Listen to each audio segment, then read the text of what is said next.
Hello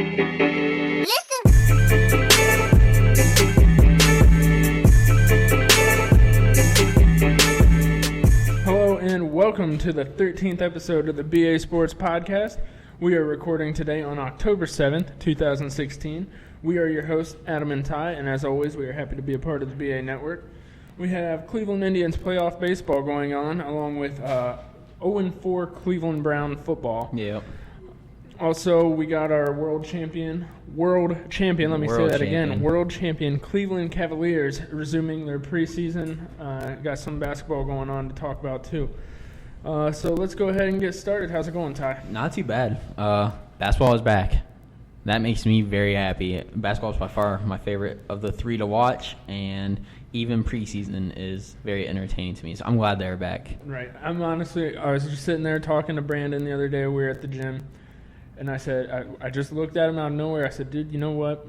Basketball's creeping up. It might be slowly passing football. It's my favorite sport. It's getting there. It's not quite there yet, but it's creeping up real fast. Now, is that because the Cavs are good, or is that because basketball is more enjoyable sport to watch? I think there's a combination of different things. There's one, obviously, the Cavs are good and the Browns suck. Correct. And I mean, yeah, you can bash on me for that. I deserve it because I normally bash on other people for it. But also, the more I learn, the more I watch basketball, the more I enjoy it. It's just more exciting to watch at times. Honestly, with 2K, I enjoy playing 2K in my free time a lot more than I enjoy playing Madden. There's just so much more different basketball-oriented things that gets me more excited when it used to be football-oriented things. But now basketball is slowly getting me more excited than... Okay. And so it's just a weird self-realization for me the other day. Yep. No, I agree. Basketball has definitely passed football at least a couple years ago. I think part of that is, like you said, the video games. Like, it's crazy what a video game can do. I mean, back when Madden was on top, back in 08, 09, 10, 11... when I played that game nonstop, it was great. But as soon as 2K passed it and I started playing NBA 2K a little bit more every single year, it gets you more into the sport. It really does. It really does, and it's weird because I would have never in a million years thought that was the case. I just kind of picked up 2K within the last couple of years, and it's like I was just saying, it started to get basketball as more of a favorite sport of mine. Yeah, and another thing is basketball is more easier play with fewer people. Right. I mean, you can go down to the park and play one-on-one basketball, and you can't really do that with football. No, I mean, you play catch, but that gets boring after about 5 minutes. You need like 6, 7, 8 people to play a decent game of football, where you can do 2-on-2, 3-on-3, 1-on-1 basketball, or even by yourself, just go and shoot hoops. So I think that's another thing that really drives home really builds the more popularity of the sport. Absolutely. So speaking of basketball, let's start with the Cavs preseason. Yeah, I didn't really get a chance to watch much of it. I know you watched a little bit, I believe. What did you see? So 2 things stuck out to me. One was Kay Felder, the little guy. He looked really good. I mean, you saw his athleticism. I wish we would have seen him dunk on his fast break steal. But he laid it in. Apparently, he doesn't dunk unless they're winning by a lot. But but he looked great. I mean, granted, it is preseason, so you can't make too much of it, I wouldn't say. But it definitely looks like he will contribute a little bit this year. He won't be in the Sasha Khan position of riding the bench the whole year. I was going to say, is he going to be our number 2 point guard? I know we just signed, I believe it was Tony Douglas. Tony Douglas we signed. There's Tony Douglas coming in to be that. Tony Douglas, I guarantee, will start the season as the number 2. But by the end of the season, I can see... groom Kay Felder into that spot. For sure. And then also Jordan McRae.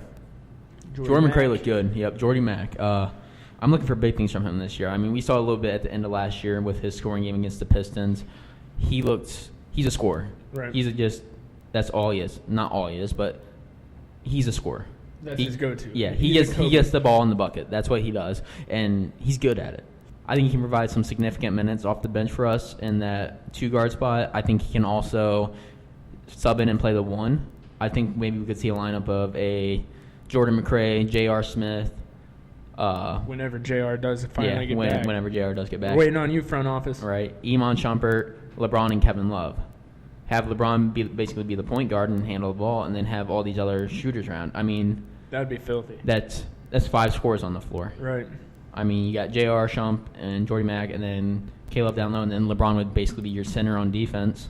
He brings the ball up, but yet he's the center. Yeah. LeBron does it all. I love right. it. So that's very exciting to me, is to see those potential lineups come out. So I think that is one thing that the Cavs have going their way, is just everybody is so versatile. Yeah.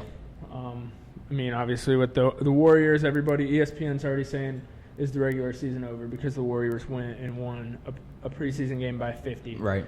And ESPN's already written the season off. The Warriors are already the champions this year, according to ESPN. But I think they one were thing last year too. But. Yeah. I think the one thing the Cavs definitely have going their way is the versatility. Yeah. Obviously we have LeBron. We have our big three of LeBron, Kyrie, and Kevin. But I don't think we solely have to rely on those guys. No. We got J.R. Smith. We got, Jordan McRae. He showed he can come and score the ball when he has to. And, I don't know. I think our team, we're a much deeper team than Golden State. They definitely have us beat in the starting lineup category. Yeah, but I think we're a much deeper team than they are. I wouldn't go that far. I think they do have a lot of depth still in Golden State. They did lose a lot of players, but they lost a lot. But they're still. That's how good they are. That's how deep they were last year. Yeah. Even though they lost 5 guys, they still signed David West. They still got Zaza Pachulia, who was almost an all-star last year. He's a starter, so he's not coming off their bench. Okay, but they still got Zaza Pachulia. This is just guys that they signed to replace. They got Right. Kevin Durant, Zaza Pachulia, David West, all these players that are just as good as the players that left, basically. I You don't don't know think if no. David West is clearly over the hill. He's there. He'll put in some decent minutes for you.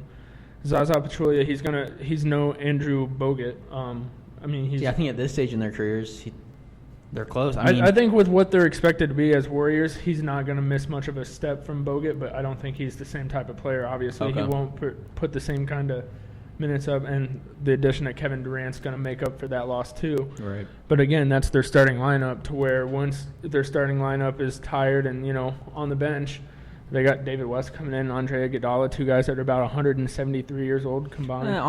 Iggy has some stuff left. I think he's not that old. He's back in the day, he was a premier scorer. He was a number 1 player on offense. I wouldn't say he's over the hill or anything. He's still, definitely he's got a little bit left, but he's still good in my opinion. But yeah, their bench don't score me or scare me. Scary. Score me. But yeah, Cavs preseason. Play tomorrow night against the Sixers. Saturday night, Joel Embiid has been looking good in preseason in his 1 game so far. I'm interested in seeing how he matches up against some of our smaller bigs, because he's a huge human being. Yeah. And I want to see him going up against Tristan a little bit and see how he handles that. But yeah, maybe the one time where we might actually miss Mozgov a little bit. Right. Yeah. So yeah, that's about it for Cavs preseason. Not a lot happening, but we do have the 2 standouts in Kay Felder and Jordan McRae coming up, and then obviously the signing of Tony Douglas, who will definitely fill in that Mo Williams role this year. All right, so we'll move on to the Cleveland Indians, who just had a big win last night, Game 1 of the American League Division Series. And there really was so much greatness to go around in last night's game, between the Indians players, that I really can't credit just one player other than Terry Francona. The way he clearly outmanaged John Farrell of Boston. We started Trevor Bauer on short rest. He just pitched not too long ago, and so he came in, only give us about 78 pitches, which is a lot coming off short rest. And then I saw that we put in Andrew Miller, and I was like, what is he doing? What's Andrew Miller doing in the 5th inning? Right. And he came in and gave us 2 solid innings of great relief where he just absolutely dominated that Boston lineup. And then he was followed by Brian Shaw, who, of course, gave up a 1-run home run. But then Cody Allen came in for a 5-out save, only the 2nd one of his career. Wow. And just the pitching last night, the bullpen just completely dominated. Trevor Bauer pitched an awesome game on short rest. Can't give him enough credit for what he did. But yeah, I also saw Andrew Miller said he's ready to go tonight too. Right. He said he's ready. So that's huge. Yeah, that trade already paying dividends for the Indians, giving up those prospects. Another thing that's really stood out to me last night was Roberto Perez. With everything going on with the Indians' catching situation, we talked about it a couple times on here. Roberto Perez stepped up huge last night. I know you're not a big baseball guy. Right. And so I don't know if you really – a lot of people, I don't think, understand the importance of the catcher position in baseball. It's more of the quarterback position than the pitcher is, which, a lot of people I don't think feel that way. Right. But the catcher sits back there and they call the game. They're telling the pitcher, throw a fastball here. They know the scouting report of each Boston hitter. And Perez called a great game last night against a very tough lineup. Yeah. I did notice about Boston's lineup. They have some studs in that. Yeah. From top to bottom. They have some good bats, and it seems like every single spot on that pitching order. There's it's ridiculous. that you can't take like a play off right. as a defender or as a pitcher. And Roberto Perez, he called a great game. He caught a great game. There's a couple breaking balls that got down low, and he kept the ball in front when they had runners in potentially scoring situations. He held them where they needed to be. And then, of course, he started our home run derby there in the third inning. Yeah. When he was the first one, hit a solo shot deep, went opposite field, followed up by Kipnis, went up. I think that Santana hit before Kipnis, but then Santana hit a solo shot, and then right after that, Lindor hit another one for 3 solo home runs in the third inning. Wow, yeah. That's awesome. That's great. Yeah, it was so much fun. I mean, the stadium was packed. Yeah. It was great to see that. I did notice that watching the game. There's not a lot of people there. Yeah. Well, a lot of people, and people seem pretty hyped up. Yeah, I mean, they were up and cheering. They were getting into it. It was good to see instead of just sort of lounging around. Then again, it is playoff baseball, so you would expect that. Yeah. But it was really good to see. Napoli came out and said, he's like, man, towards the end of the game, I couldn't even hear myself think. Yeah. He said that crowd was into it. He said we fed off of it.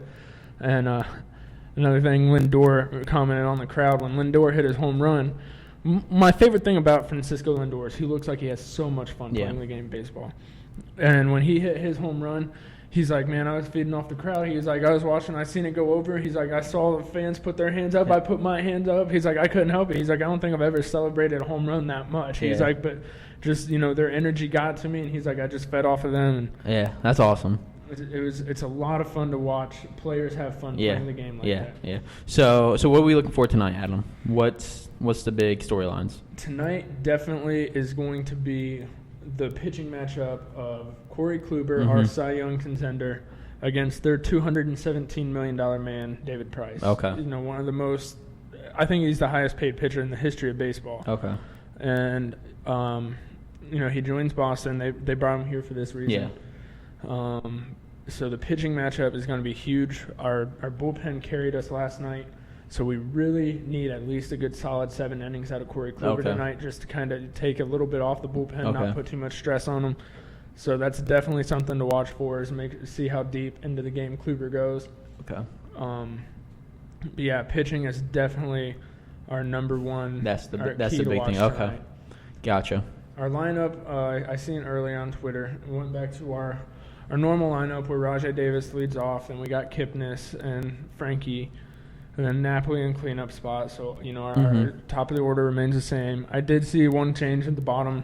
We got Brandon Geyer starting because David Price is a left-handed hitter. So Geyer's our guy against left-handed. He destroys left-handed pitching. Really? Normally. Okay. So we got him starting tonight. So that's another thing to watch, see how we do against the left-handed arm. But, yeah, see how Kluber can go, how deep he can go, and see how much we have to rely on that bullpen again. Yeah. That's definitely something to watch. Definitely going to be a good game. Another great game. I mean, yesterday was a good game. What was it, 5-4? 5-4 was the final score? Yep. So, any predictions for tonight? Do you think it's going to be more of a pitching battle? You think it's going to be low scoring? Absolutely. I think it's going to be more of a pitching battle. I'd be surprised to see either team put up more than 5 runs. Okay. I could see another close one, like a 3-2 game, something along those lines, because it's going to be a battle of the pitchers tonight. Gotcha. Well, that would be definitely good to look into. And, yeah. Anything else to say about the Indians that you want to? Nothing really off the top of my head. I can't wait to watch it again. Yeah. I think game starts here in about an hour or so.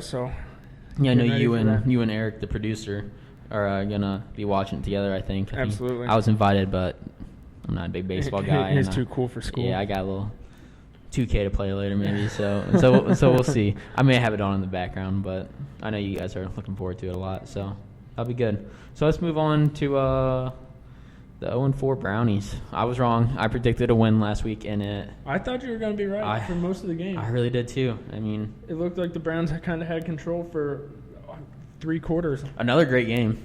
I mean, these are super entertaining. Yeah. I'm having more fun watching this year than I did last year. Absolutely. 100%. Even with the Johnny Manziel show last year, but but I don't know. This season is very exciting. Like, I give all the credit to Hugh, man. Yeah. He coaches these guys up, and we're out there and we're competitive every week so far. Yeah. I mean, you could argue the first week against Philadelphia, but every week, the last 3 games, we definitely had a chance to win. We had the lead going into the fourth quarter, I believe, against Washington, right? I believe so, if I'm too. not mistaken. And one thing that I've noticed this year is when there are mistakes, I'm not getting as upset of them because they're rookie mistakes. Right. That's how the team is learning. I mean, it still kind of sucks when you give up a big pass play or there's a pass interference or a missed block or anything like that, but these are all learning experiences, and this will make them better in the long run. It's worth it now. Right. To go for on. them to learn in the future. And again, it just makes me that much more excited realizing how well set up we are in this upcoming draft too.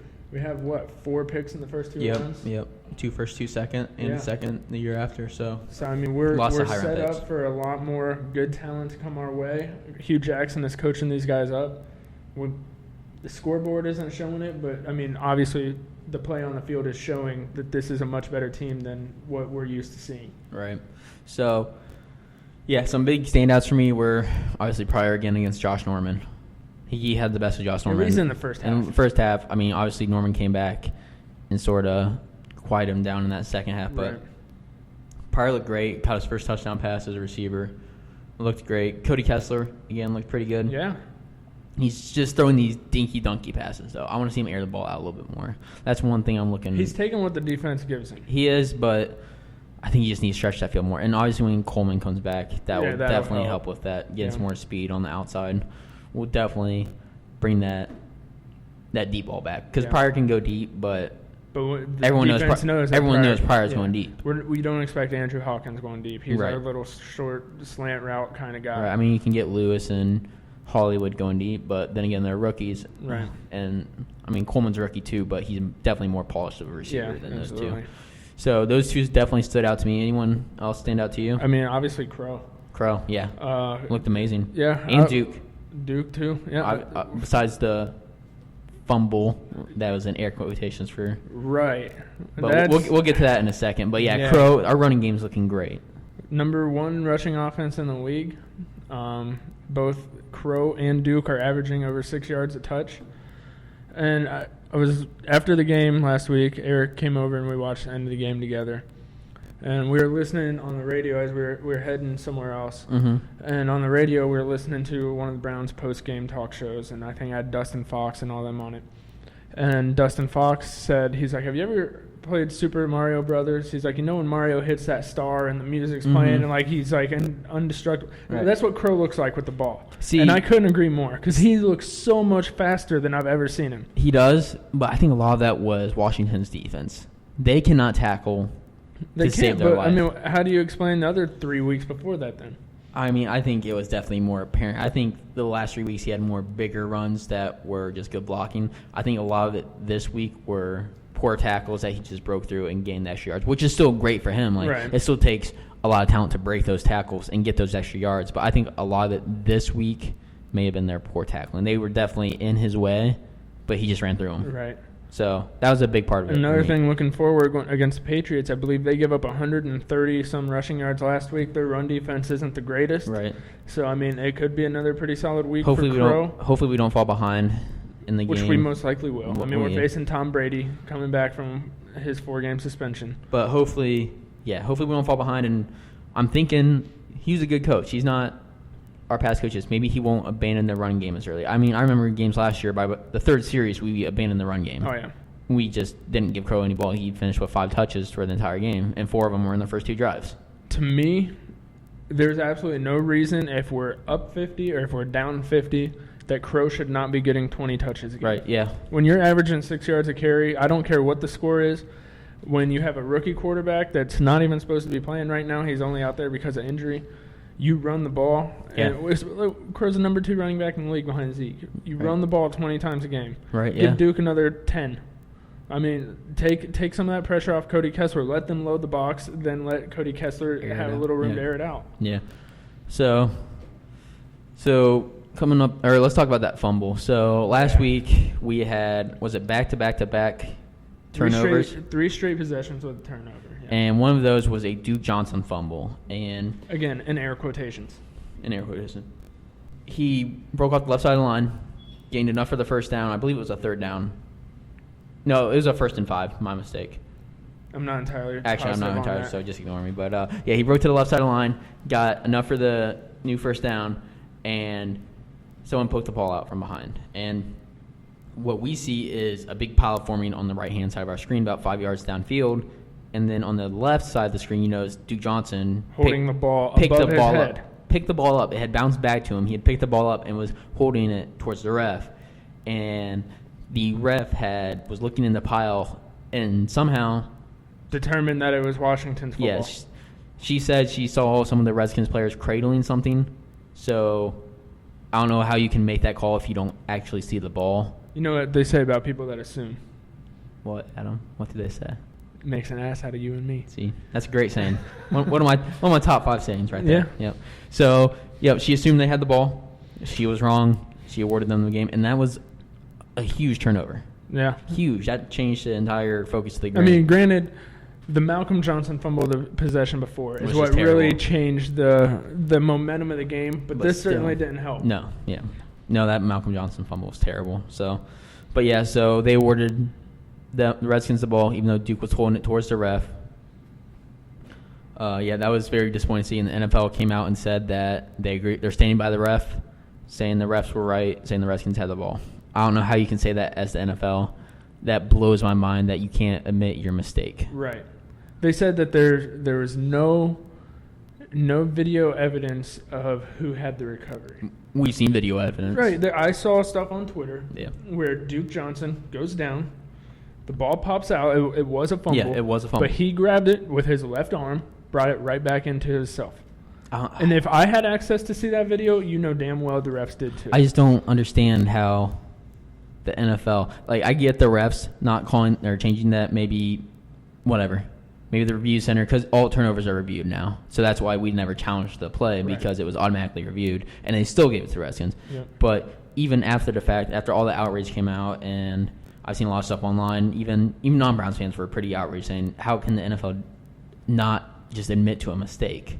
The Redskins fans and Redskins I think you put something in our group chat saying, they're saying that there's 2 balls on the field. They're coming out with all kinds of excuses. I think that was kind of tongue-in-cheek. I think they know that they got away with it, and he's saying, there's 2 balls or something like that. So I think that was more of just a sarcastic remark from one of the Redskins linebackers, Compton. But it crossed my mind. I was like, how can they legitimately mess up this bad? Yeah. I don't understand it at all.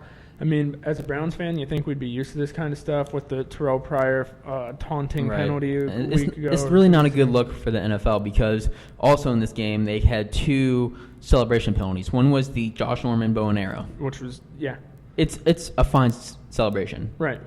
Brandon Cooks does it after every first down. They never penalize him. They don't penalize other players for it, but they penalize. The ref even says shooting a bow and arrow. Right. When he announced the penalty. It's like, come on, man. Let him do something. He made a good play. Let him celebrate. And then the Terrell Pryor, LeBron James silencer celebration, and he also did the chalk toss. I don't understand how that celebration. In that one, Terrell used the ball as a prop. When he threw the chalk up, he had the ball and threw the ball up as the chalk. Okay. And the NFL does state that you can't use the ball as a prop. That's understandable, but still, that doesn't affect the game. Right. I don't understand why these. NFL, no fun league. I don't understand. Yeah, and this is what we go back to. Maybe this is why basketball is taking over. It very well could be. I mean, I remember the days of Ocho Cinco having his touchdown celebration. I remember when he jumped in the dog pound. Hated it at the time. But looking back, it's funny. And I just it's funny you bring him up. I just watched a Football Life on NFL Network of Ocho Cinco, and he said at the end of it, he goes, "Man, I played the game the way I thought it was supposed to be played." He said, "There's people out there, they're paying $70 of their hard-earned money to come and watch us, to be entertained." Yeah. He goes, "So that's where I went out there every single day to entertain them." Yeah, and that's how it should be. Even if I'm as a fan getting mad, I remember there was a couple games last year in the playoffs where, say, the Celtics. I mean, we'll go back a couple years when the Celtics ripped Kevin Love's arm out. Yeah, I hated it, but I was being entertained.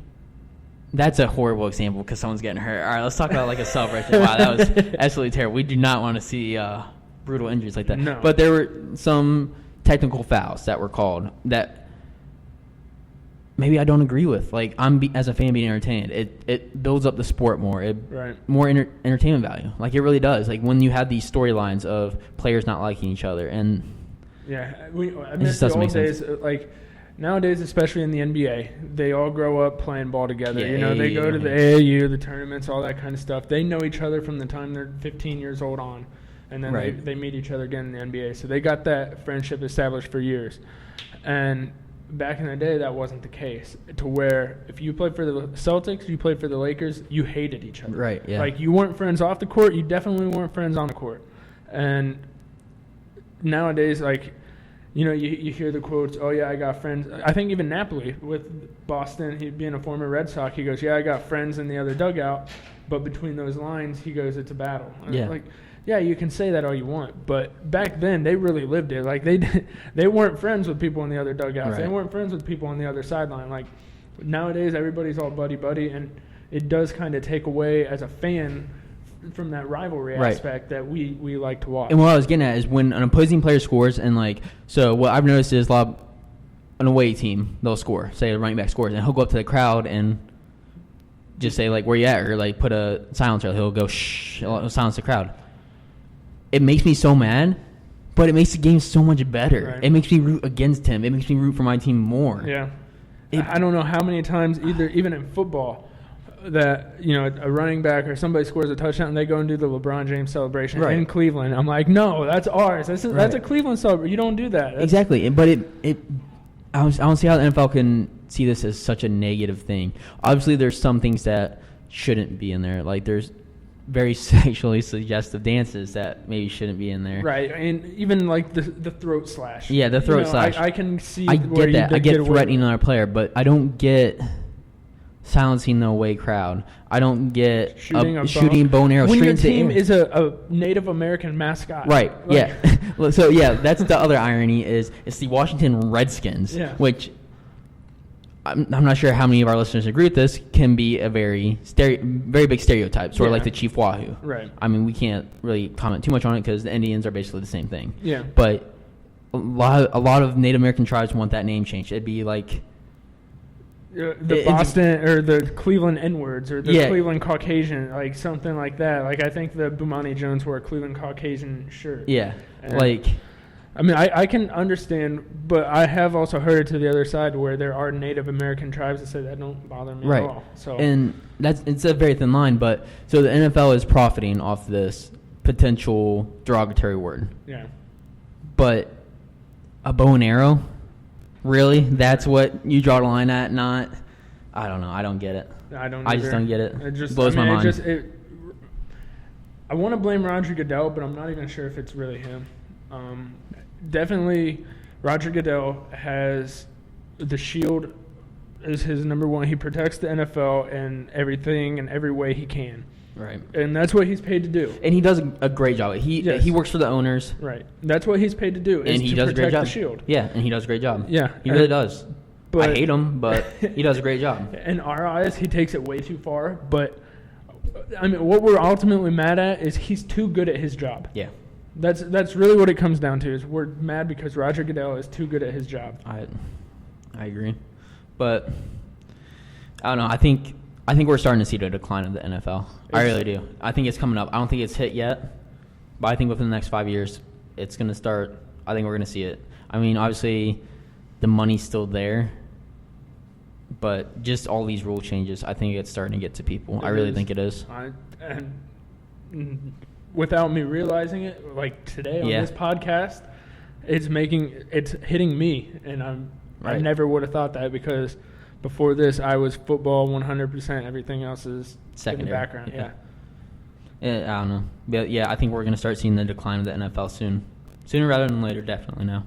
Speaking of Roger Goodell, and the big thing of the offseason was him, and the last two off seasons really is Deflategate. Deflategate, yep. And now the Browns are about to feel the wrath of the end of Deflategate with Tom Brady coming to town this week. It's going to be an ugly game. It's going to be real bad, I think. I mean, Tom Brady has a point to prove, and he's going to prove it. Yeah. I mean, I don't know if it was the NFL granting him a favor by scheduling the Browns Week 5 or, just coincidence. But, I mean, prepare to just, turn your TV off in the third quarter, I guess. I am, that exactly where I'm at. I mean, as much as I want the Browns, I have no hope for this game. Yeah, I don't either. But at the same time, I could 100% seeing the Browns getting their first win and Tom Brady's return. just the irony of it. Yeah, just because it's already been such a crazy NFL season. Why not? It's really nothing can be ruled out. Yeah, and this is supposed to be Josh Gordon's return game too. I know. I was thinking this. I had this week circled for so many reasons. It's going to be RG3 finally gets with Corey Coleman and Josh Gordon, Terrell Pryor. Tom Brady's going to be back. No, we don't have RG3, we don't have Josh Gordon, and we don't have Corey Coleman. And Tom Brady's still back. I mean, so we got Cody Kessler and Terrell Pryor. And Crow. Which, another bright spot. But, so, I mean, I guess our running game. Yep. Speaking of returns, there's a chance that your boy Hall of Fame Carl Nassib makes his return Week 5. I'm ready for it.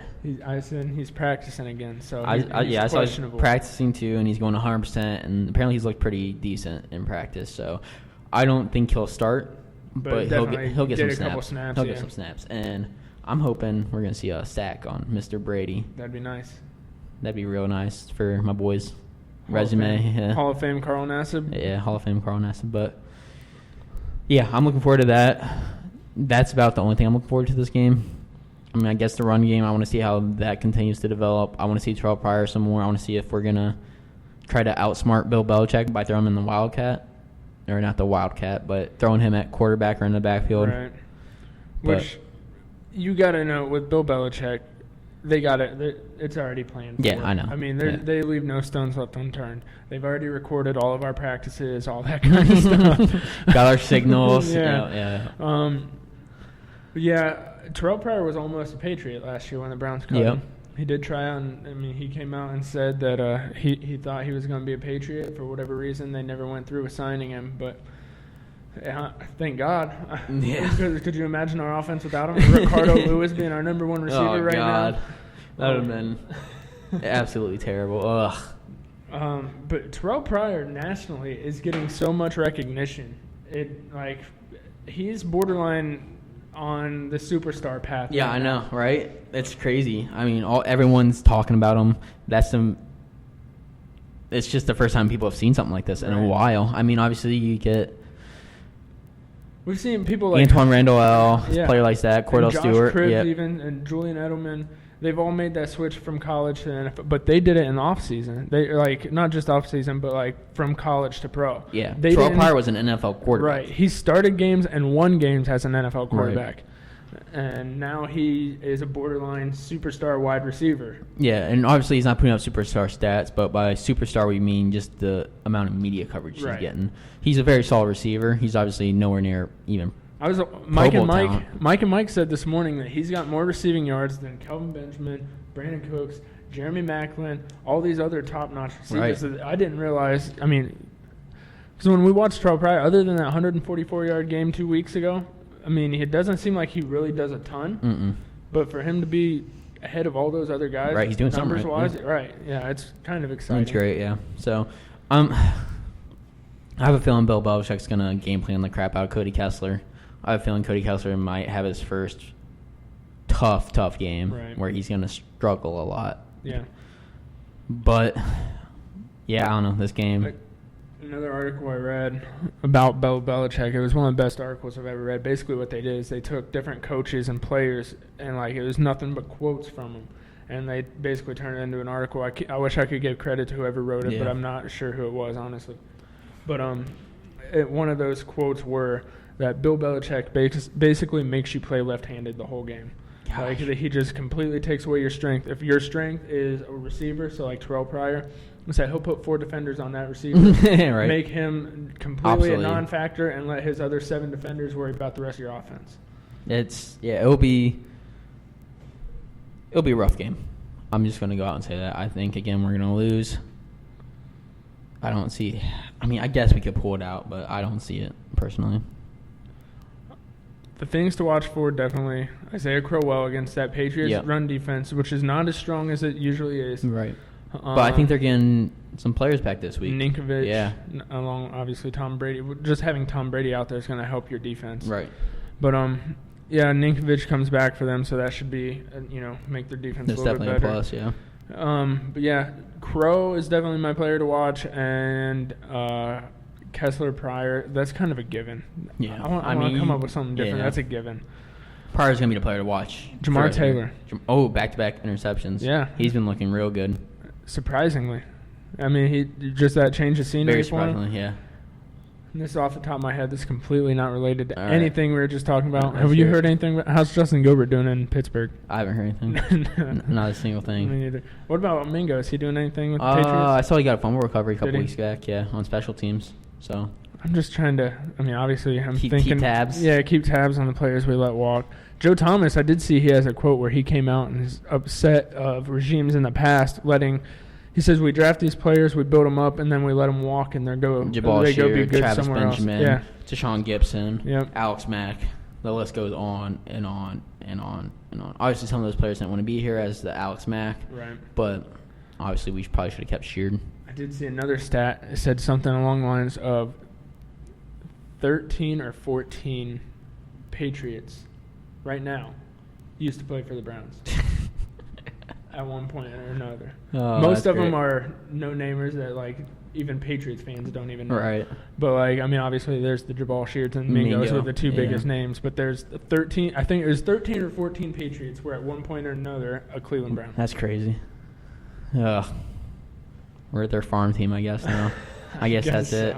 We're the AAA version of the Patriots. Hey, maybe Cleveland AA. teams can develop good farm teams. Speaking of farm teams, let's throw this in there. Okay. Oh, yeah. Canton Charge, new head coach, is from the same hometown as your boy Ty over here. Yeah, that's great.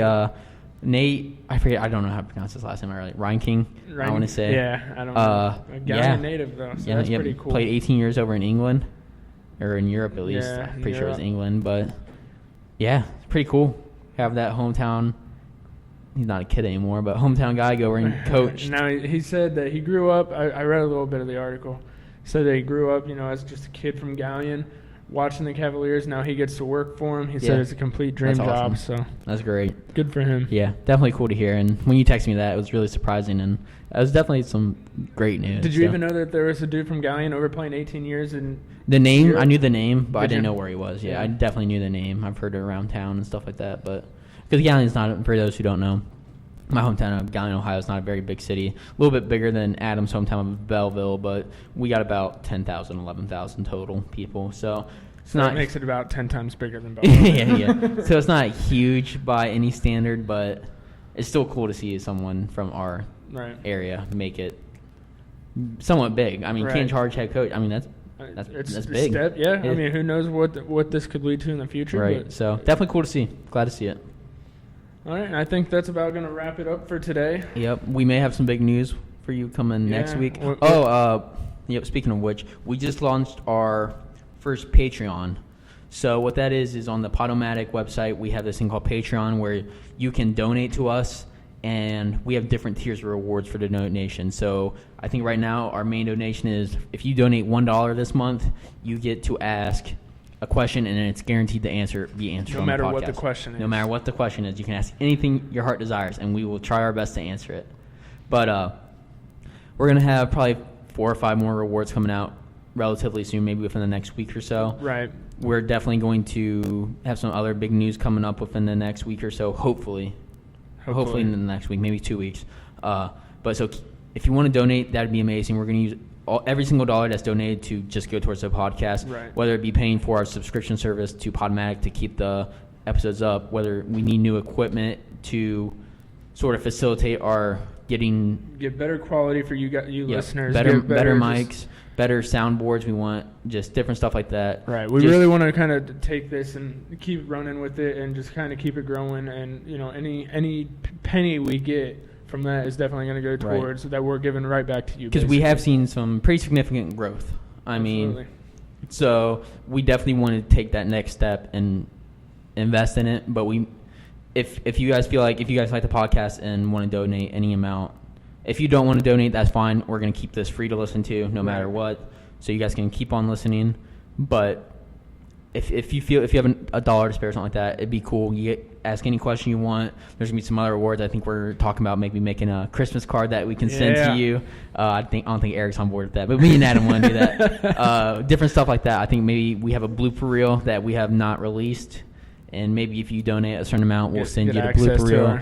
Early access to the podcast a day earlier than everyone else. Just stuff like that, little stuff. So we're still working on the little details like that and kind of shoring up the things here and there, but definitely something that we're trying to, hopefully it's a lot more fun for you guys, feel a lot more involved other than just clicking on our link every week. It's something that, we can give back to you as well. So yeah, so if you see any of these rewards that interest you, or if you have any ideas for rewards, message us on our Facebook or Twitter, anything, because we're looking for ideas. BA Sports Podcast. Yeah, we're looking for ideas that people would want to have and would be interested in donating towards it. But again, if you don't want to donate, if you don't have the money to donate, that's perfectly fine. Not a problem. But it'd be cool to get some better equipment up in here. And up in here. Yeah. No, because we do have some problems with the mics echoing and stuff like that we've dealt with in the past, but maybe some professional grade. We're definitely another thing, we're trying to get another mic, so when we do have people come and guest, I want Tim, when he comes back, he'll have his own mic, and we just, we want to keep growing and keep this thing going for everybody, and just because we enjoy doing it, it's a lot of fun. Yeah. So, we just want to get that out there. We're definitely going to be sharing that on Facebook and Twitter and so forth. But I think that's about it for this week. Definitely stay tuned for some big news coming up within the next week or two, and check out all our social media and message us if you have any concerns or questions or just positive reinforcement. I mean, just if you want to talk to us, we like friends. Yeah, I like friends too. So if you want to be our friend, message us on Facebook. All right. So we'll talk to you guys later. Thanks for listening this week. Thanks, guys. Yep. Bye. Go Indians.